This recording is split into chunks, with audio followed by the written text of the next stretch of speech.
existe-t-il un racisme anti-blanc? Alors, vous, Sylvie, vous dites oui, puisque vous dites que vous avez subi des insultes. On vous disait sale blanche, ici on ne veut pas de blanc, sale pute, dégagée. Ouais, alors, qu'est-ce qui s'est passé? En fait, je revenais d'un week-end chez mes parents qui habitent à Pierrefitte en Seine-Saint-Denis. Et ma fille et moi, on allait tranquillement vers la gare pour reprendre notre train. Et on a été agressés par un groupe de jeunes, a priori parce qu'on ne les a pas vraiment bien vus. Et ils ont commencé par nous lancer une barre de fer.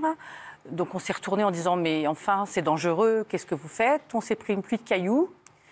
On s'est pris les insultes, donc sale blanche, sale pute, on ne veut pas de blanc ici. Et ça s'est terminé par un bout de béton lancé qui a atteint la tête de ma fille et qui a eu donc 5 points de suture au crâne. Alors, et c'est extrêmement choquant. Et comment elle va, votre fille, maintenant? Alors, elle a été très traumatisée pendant très longtemps. Elle ne voulait plus aller chez ses grands-parents parce qu'elle avait peur. Et bon, elle commence à accepter, mais elle est toujours un peu sur la défensive. Elle ne passe plus jamais dans cette rue. Elle a quel âge, si c'est Elle a 27 ans maintenant. 27 ans. Alors, mais pourquoi? Qu'est-ce qui s'est passé au départ? Pourquoi ça a dégénéré comme ça? Il ne s'est rien passé. On marchait tranquillement dans la rue, on allait à la gare, on discutait toutes les deux ensemble. Enfin, vraiment, il n'y avait aucune raison. On n'a parlé à personne, on n'a croisé personne. Ces jeunes vous ont interpellé direct? Ils étaient dans la cité qui était à côté du trottoir et directement, ils nous ont insultés. D'accord.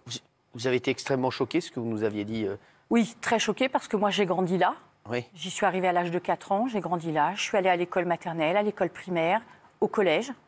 J'ai quitté chez mes parents, j'avais 25 ans, donc j'ai fait toute ma vie de jeune femme là-bas. Et jamais j'avais été confrontée à ça. Et par rapport à ce que quelqu'un disait tout à l'heure, je pense qu'effectivement, on ne se préoccupait pas avant de savoir quelle était la religion des gens. On était amis, et voilà, et c'était tout. On se préoccupait pas de savoir si ils étaient juifs, ils étaient noirs, on s'entendait bien, point. Sylvie, vous, je le vois, vous l'avez dit d'ailleurs à nos enquêteurs, juste avant, puisqu'ils vous parlent un peu avant, vous dites que vous avez grandi dans ces quartiers, vous ne les reconnaissez plus, la population a changé. Oui. Vous sentez une violence, une fermeture d'esprit qui s'y sont installées. Depuis combien de temps? Alors, moi, ça fait très longtemps que j'ai quitté cet endroit, puisque je vis dans le Val-de-Marne maintenant. Mais c'est surtout, je pense, une urbanisation démesurée, avec des immeubles qui ont poussé comme des champignons, où les gens peuvent se donner la main d'une fenêtre à l'autre. Il n'y a pas de verdure, il n'y a pas d'espace, il y a des voitures partout. Les gens ont les balcons qui donnent sur la nationale. Et je pense que quand on ne peut pas avoir un espace de tranquillité et un espace un peu de sérénité, ça peut engendrer que de la violence. Sylvie, quand on vous dit sale blanche, on ne veut pas de blanc ici, qu'est-ce que vous dites dans votre tête?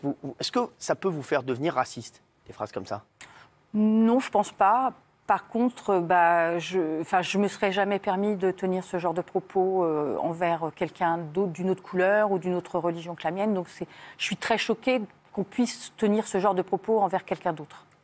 Mais raciste, non. Oui, Karine. Non, le témoignage de Sylvie doit nous indiquer à tous que le piège qui nous est tendu, c'est de tomber dans une forme de compétition des racismes. Ouais. Comme certains veulent nous faire tomber dans une compétition des mémoires. Il n'y a pas de compétition des mémoires, des compétitions de l'histoire, des compétitions des racismes. Et il ne faut pas se sentir concerné juste quand le racisme nous touche. Exactement. Là où on sera plus fort, c'est lorsque les uns et les autres, nos invités ce soir ont tous raconté un cas de racisme qui les caractérise, qui les a touchés au plus profond d'eux-mêmes. Lorsque cette France qui est en face de nous se lèvera comme un seul homme face à tous les racismes, pas contre son racisme, contre le racisme qui la concerne, alors je pense que notre pays gagnera cette victoire. Parce qu'il y a une majorité silencieuse de Français qui n'est pas raciste. Il y a une minorité agissante qui crée le trouble dans le pays aujourd'hui. Et là, il faut qu'on inverse le rapport de force.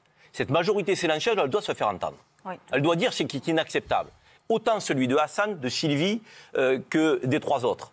Parce que moi, je pense que, encore une fois, les valeurs de notre pays nous y obligent. Exactement. Les valeurs de notre pays nous disent pas repliez-vous sur vous-même et définissez-vous par vos origines.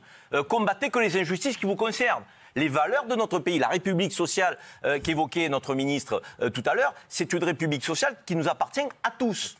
Et pas à certains, comme même un député connu a voulu le dire. La République, ça n'est pas lui, ça n'est pas vous, ça n'est pas moi. C'est nous tous. Si on arrive effectivement à intégrer ça dans l'éducation, mais plus largement, qu'on en parle dans nos familles, dans nos groupes d'amis, et qu'on se dise à un moment donné qu'il faut sortir de ces préjugés, de ce repli, de ces tentations, j'ai envie de dire, de désespérance, alors effectivement, on va s'élever, on va se mettre au-dessus, on va transcender ce que nous sommes.